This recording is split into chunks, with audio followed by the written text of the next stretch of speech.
Since the operation of an airbag system can mean the difference between life and death, it's critical that it functions properly. So when the customer complaint is related to the airbag system, you must be able to diagnose and repair the airbag system properly. Hello and welcome. In this program, we're going to provide you with diagnostic and service information for MMC airbag systems. We'll connect the scan tool and check for diagnostic trouble codes. We'll go through some diagnostics using the service manual procedures and the multimeter. We'll show you why some airbag system diagnostic trouble codes are unnecessarily being set and what to do about it. And we'll be replacing the components that are required when a vehicle is in a collision in which the airbag is deployed. We won't be going into airbag system basics, so if you need information on the basics, see the November 1993 issue of MASTERTECH, which covers 1994 passive restraint systems. There's two types of airbag systems currently used on MMC vehicles. The first type is a 3-sensor impact detection system used in the 1994 Stealth, 1995 Talon, Avenger, and Sebring. It has 2 impact sensors in the front corners of the vehicle and a safing sensor in the SRS diagnostic unit. All of these vehicles have dual airbags. The second type is a 2-sensor impact detection system used in the 1994 Colt, Summit, Wagon, and Colt Vista. It uses an analog G sensor and safing G sensor, both located inside the SRS diagnostic unit. These vehicles use only a driver's side airbag. The SRS diagnostic unit is located under the rear of the center console on all of these vehicles. Before we get into diagnostics, let's try a review question to check your knowledge of system applications. Which car line uses a 2-sensor airbag system with both sensors located in the SRS diagnostic unit? A, 1994 Stealth, B, 1995 Avenger and Sebring, C, 1994 Colt and Summit, or D, 1995 Talon? The answer is C. The 1994 Colt and Summit use a 2-sensor airbag system with both sensors located in the SRS diagnostic unit.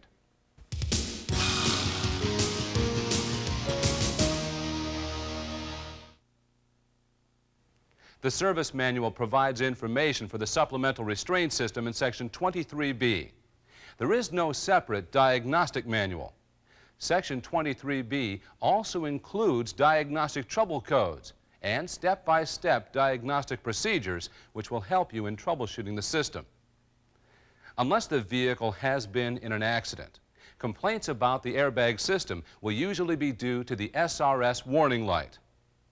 Either it does not illuminate at all, it stays on for more than 7 seconds when the ignition is turned to the on or start position, or it illuminates while driving. If the warning light is not functioning properly, the first step is to check the 2 airbag system fuses. If the fuses are okay, turn the ignition on and verify the customer complaint. The next step is to check for diagnostic trouble codes with the scan tool. Always make sure the ignition is off before connecting the scan tool, as recommended by the service manual. There may be 1 or 2 data link connectors, depending on the vehicle. Data link connectors for 1994 and 1995 vehicles with airbags are located below the instrument panel above the accelerator pedal. 2 new MMC adapters are now available for hookup of the DRB2. The DRB3 also comes with 2 special MMC cables. A chart in the reference book provides information on the different data link connectors, adapters, and cables used in MMC vehicles.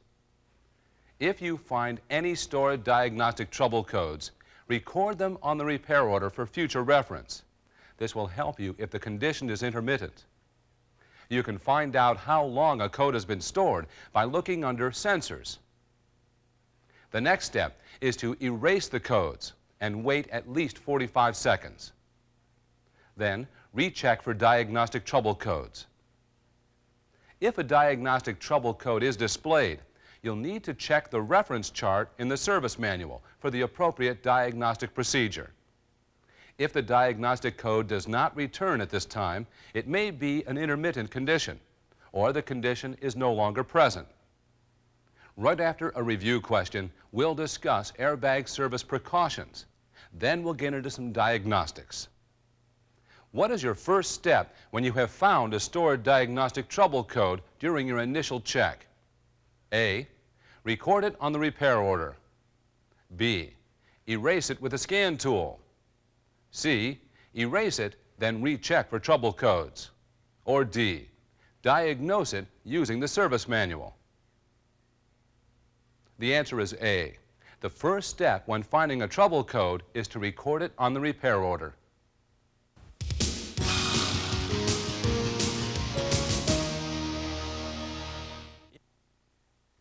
In order to avoid injury to yourself or others from accidental deployment of the airbags during servicing, there are certain precautions that must be followed. When diagnosing the airbag system, use only a scan tool or a digital multimeter. Never use an analog ohm meter or electrical test equipment like a self-powered test light, because they could cause the airbags to deploy. Always disconnect the battery negative cable and isolate it before working on system components. Then wait 2 minutes for the system capacitors to discharge. Front impact sensors, the SRS diagnostic unit, clock spring, and airbag modules are each serviced as an assembly. Do not attempt to repair any of these components. In addition, if a wiring harness connector is damaged, replace the appropriate wiring harness. Before baking the vehicle after painting, remove the front impact sensors, SRS diagnostic unit, airbag modules, and clock spring. And after servicing the system, check the warning light to make sure the system is functioning properly. Many of the diagnostic procedures require you to disconnect the SRS diagnostic unit. The SRS diagnostic unit has a double lock mechanism consisting of a primary lock on each connector and secondary lock that retains all the connectors. The secondary lock has a spring below the green lock lever. For vehicles built after June 1993, a V-slot has been added to the secondary lock lever to aid in making contact with the connector lock spring. An arrow has also been added on the lock lever to indicate the direction to push the lock spring. On older units, the release procedure is the same. However, there is no V-slot, making it a little harder to make contact with the lock spring. The service manual also mentions an SRS check harness, but this harness is not necessary. Instead of using this harness, you'll have to carefully probe the connectors themselves. Let's run through a diagnostic problem, following the procedure provided in the service manual. In this case, we find diagnostic code 11 on a Talon. This code indicates a short in the front impact sensor circuit, or in a circuit from the passenger and driver airbag squib to ground, or to the power supply. We start by turning the ignition key to the lock position. Then we disconnect and isolate the battery negative cable and wait 2 minutes before disconnecting any airbag components. Next, we remove the center console to attain access to the SRS diagnostic unit. We disengage the secondary lock of the unit and remove the large connector. With a digital multimeter, we check the resistance between terminals 15 and 18, the right front impact sensor circuit. If the resistance is approximately 2,000 ohms, the sensor circuit is okay. Next, we check the resistance between terminals 16 and 17, the left front impact sensor circuit. We find that the resistance is out of spec, so we know the condition is caused by a short in the wiring from the left front impact sensor, or the sensor itself. We'll start by checking the sensor. To check resistance at the left impact sensor, remove the splash shield in the left front wheel well. You'll see the sensor in the upper front corner of the fender. To disconnect the impact sensor connector, pull back on the green connector lock and lift up on the red locking tab. Then measure the resistance between the terminals of the sensor. It should be about 2,000 ohms. The resistance is not within the specs, so we'll replace the impact sensor on this vehicle. If the resistance is within specs, the wiring from the SRS diagnostic unit to the sensor should be checked for a short. All of these diagnostic steps are provided in the service manual. Another thing we'd like to discuss is a TSB that was just issued. TSB 232594 discusses SRS troubleshooting on the Dodge Stealth. This TSB was issued because SRS diagnostic units that are okay are being returned. Even though this TSB discusses Stealth, some of these diagnostic codes could occur on other MMC vehicles, and the reasons they occur are the same. The first part of the TSB refers to diagnostic codes 32, 41, and 42. Code 32 indicates the condenser voltage is too low in the SRS diagnostic unit. Codes 41 and 42 indicate that ignition voltage at the SRS diagnostic unit is less than 8 volts. Be aware that these codes could be triggered by low battery voltage. In fact, low battery voltage is a common cause. So, if one of these codes is displayed, you should start by checking battery voltage. If the battery is not fully charged, recharge it or replace it if necessary. When you have a fully charged battery, check the warning light. If the light is on, turn the ignition key on and off 10 times and check the light again. If the light is still on, erase any diagnostic codes with the scan tool. Wait 45 seconds and check the light again. If the light is on, follow the procedure for the diagnostic trouble code displayed on the scan tool and correct the condition. You might see other diagnostic codes while working on the airbag system. These include codes 12 and 13, an open impact sensor circuit, code 22, an open circuit from the driver's airbag module, code 34, an open secondary lock on the SRS diagnostic unit, or code 43, open SRS warning light circuits. What do these codes have in common? They all could be caused by disconnected wiring connectors. If you see these diagnostic codes, start by verifying that all wiring connectors are connected. Be sure the SRS diagnostic unit secondary lock is properly connected. Then use the scan tool to erase the diagnostic trouble codes. Believe it or not, SRS diagnostic units are being replaced because diagnostic trouble codes are present, when these codes could simply be erased. If you erase the diagnostic trouble codes and the SRS warning light still does not go out, follow the procedures described earlier. The final issue in the TSB is diagnostic code 11, which is commonly caused by a short in the front impact sensor circuit. We went through the diagnostic procedure for code 11 earlier, but the TSB provides an added step. If you find the diagnostic code 11 is being activated intermittently on the Stealth, check each impact sensor by leaving the multimeter connected for 60 seconds. If the resistance goes outside of the 2,000 plus or minus 40 ohms range specified for the Stealth, replace the sensor. When you inspect impact sensors on 1991 and 1992 Stealths, look for signs of corrosion on the terminals. Moisture entering through the terminal cavity could be the cause. Impact sensors on vehicles built after June 1992 are sealed with resin to eliminate the possibility of moisture entry. Before we move on, we'd like to check your knowledge of diagnostic trouble codes with a review question. If you receive diagnostic code 41 or 42 while diagnosing the airbag system, what is your first step? A, replace the fuse. B, check the battery voltage. C, check for open connectors. D, erase the diagnostic trouble codes. The answer is B. Be sure the battery is fully charged.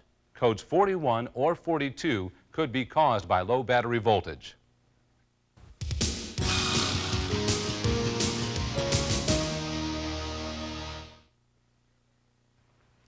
The The airbag system should always be checked after a collision, whether or not the airbags have deployed. You should check and record all diagnostic trouble codes and erase them and wait at least 45 seconds. Recheck and record all displayed diagnostic codes and perform the diagnostic procedures required.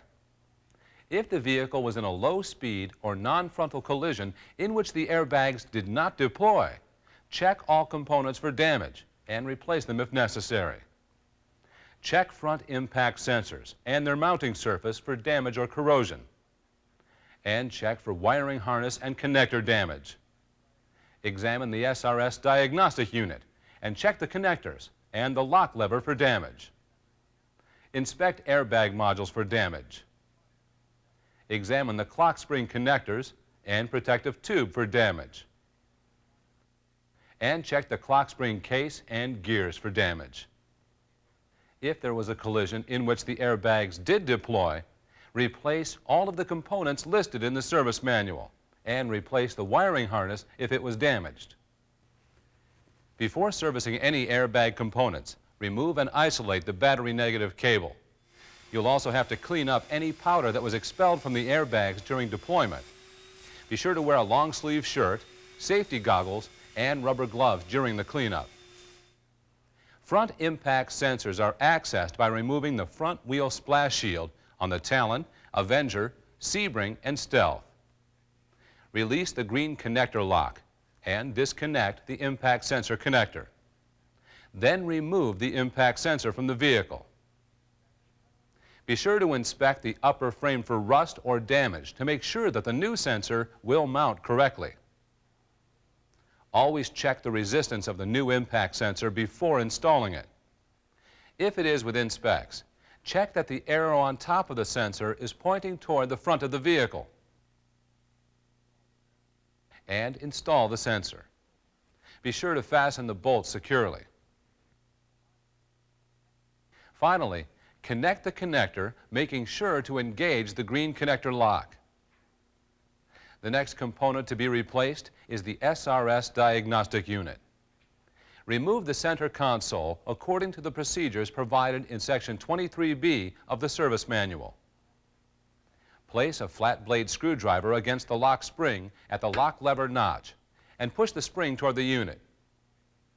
Remove each harness connector by pushing its lock downward. Remove the 4 screws that hold the SRS diagnostic unit to the bracket and remove it. Install a new diagnostic unit and replace the fasteners. Connect each harness connector securely and in its proper location. Then press down on the secondary lock lever until it locks in place. The passenger airbag can be removed next. Open the glove compartment and remove the 2 bolts and the 2 screws that fasten the airbag module to the instrument panel and disconnect the connector. The airbag can then be pushed up from the inside and lifted out of the opening in the instrument panel. Inspect the area around the instrument panel opening for cracks or damage that could require instrument panel replacement. Install the new passenger airbag by reversing the steps, being careful not to damage the instrument panel trim. The next step is to remove and replace the driver airbag, clock spring, steering column, and intermediate shaft. Start by removing the 4 bolts that hold the driver airbag in place. Lift the airbag from the steering wheel and disconnect the airbag connector and the horn connector. Remove the ventilation ducts using the procedure provided in Section 24 of the service manual under ventilators. Remove the steering wheel retaining nut from the steering shaft. Then use a steering wheel puller to remove the steering wheel. Remove the 4 screws that hold the upper and lower column covers together, and remove both covers by disengaging the retainers that hold the covers together. Next, disconnect the 2 clock spring connectors at the end of the clock spring's wiring harness. The green tab on the red connector must be unlocked before disconnecting the red connector.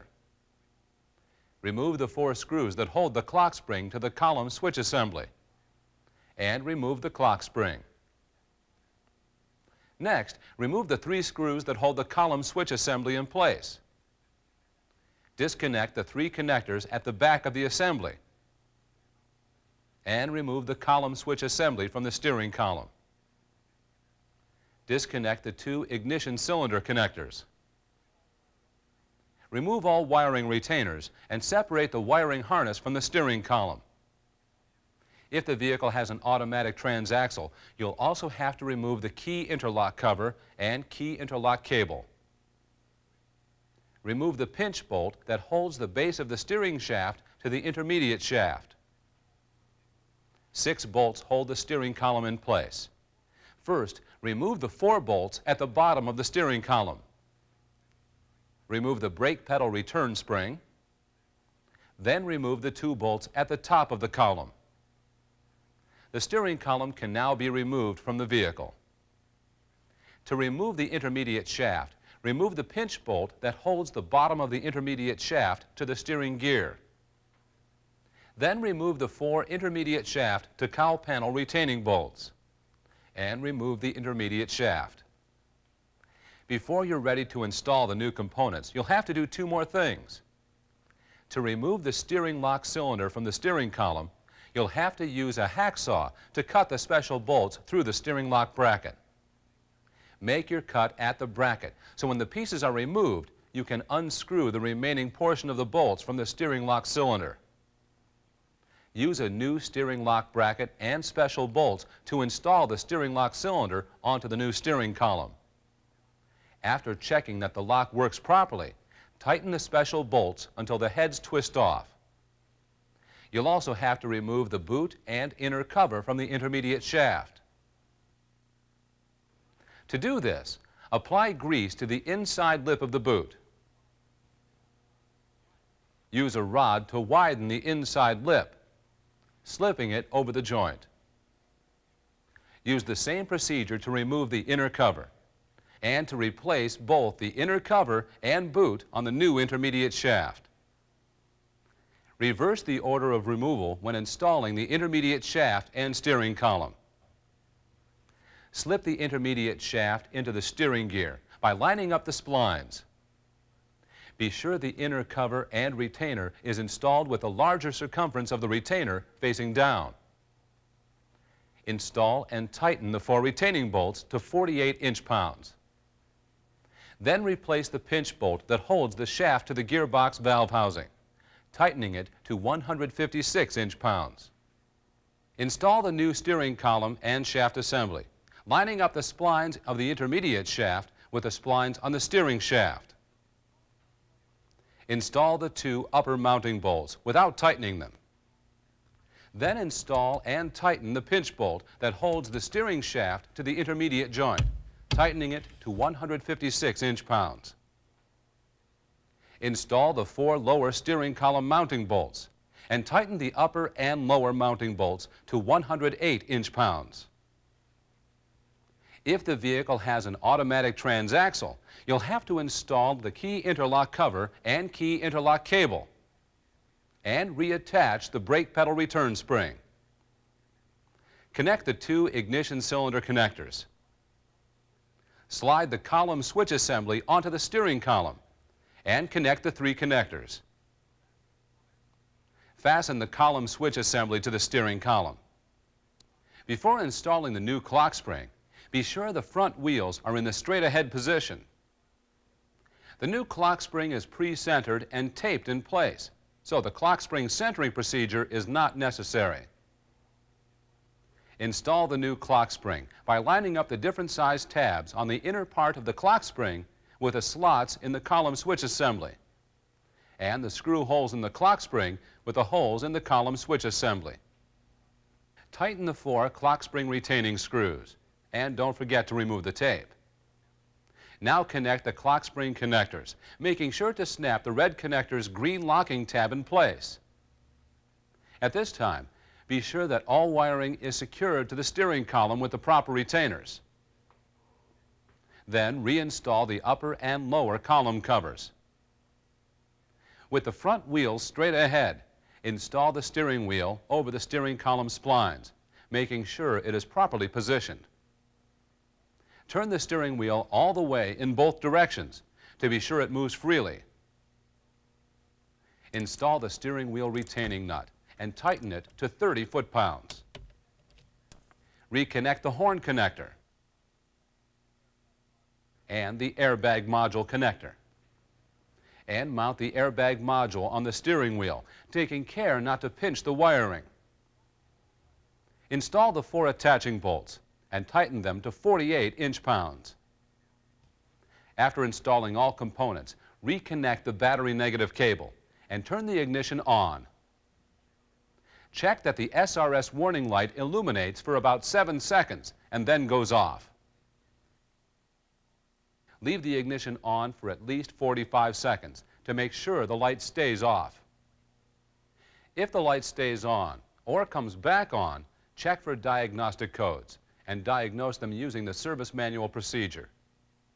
If the light stays on and there are no diagnostic codes present, cycle the key on and off 10 times. When the system checks out okay, replace the front wheel splash shields, the center console, and the ventilation ducts. Before we move on, I'd like to cover installation and centering of the original clock spring when it has been removed. Start by making sure the front wheels are in the straight ahead position. Check that the mating mark and neutral position indicator on the clock spring are aligned. If the clock spring is turned 1 revolution to the right, the mating mark will be aligned with the R1 position indicator instead of neutral. If the clock spring's mating marks are not properly aligned, the steering wheel may not rotate completely, or the clock spring could be damaged, causing the SRS warning light to illuminate. Now connect the clock spring connector. Replace the steering column cover, steering wheel, and airbag. We've got one more review question before we bring this MASTERTECH to a close. Why do the front wheels need to be in the straight ahead position? A, to install the clock spring properly. B, to install the steering wheel properly. C, both A and B. Or D, neither A nor B. The answer is C. The front wheels need to be straight so that the clock spring and the steering wheel can be installed properly. In this program, we looked at airbag diagnostic trouble codes, and we went through a diagnostic procedure using the steps in the service manual.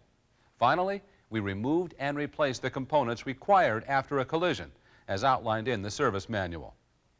We've tried to give you what you need to understand MMC airbag systems.